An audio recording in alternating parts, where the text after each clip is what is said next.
side angle pose.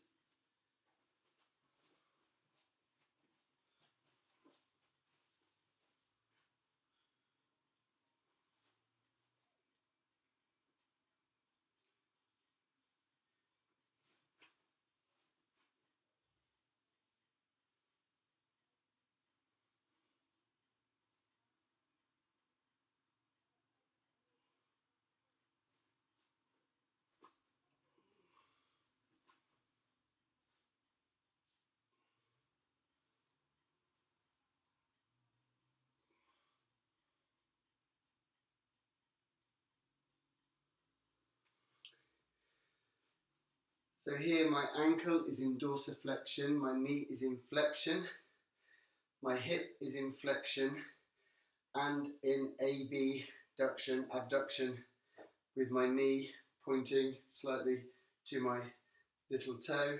My back leg, the foot is inverted, so I'm pressing into the outer edge of my foot. My ankle is in dorsiflexion, my knee is in extension, my hip is in extension, my hip is also in abducting, so abduction.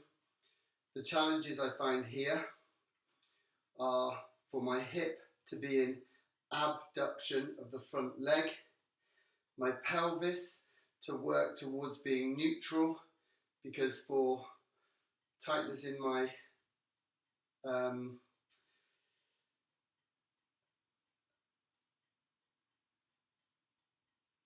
hips here, I want to tilt my pelvis to the anterior, but I'm trying to bring my pelvis more posterior to lengthen out my lower back and keep my pelvis in a more neutral position, and hip abduction also of my back hip. So for exercises here, for hip abduction, kneeling posture and straightening out one leg and squeezing it up, working the abductors, and gently lower, squeezing up and gently lower. And then another one for hip abduction, working the abductors, including the glutes. Might be a single deadlift. So same arm, same leg, lifting up.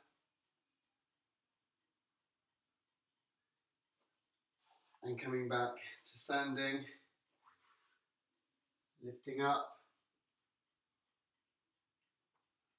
and coming back to standing, and then pelvis, working on the movement again of anterior and posterior tilt, just coming into a relaxed high lunge. So you have extension on this back hip.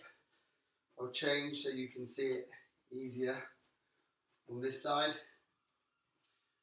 And nice and gently, and then just bringing anterior, posterior tilt. As I posterior tilt my pelvis, I can feel my hip flexors stretching here and working.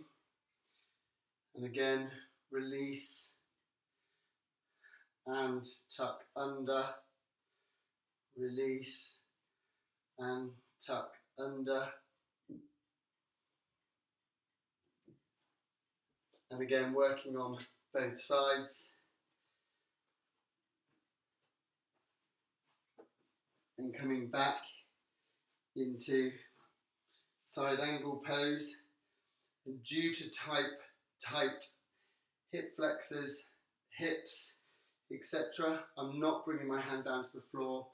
I'm just bringing my elbow onto my knee, using this arm to keep this hip abducted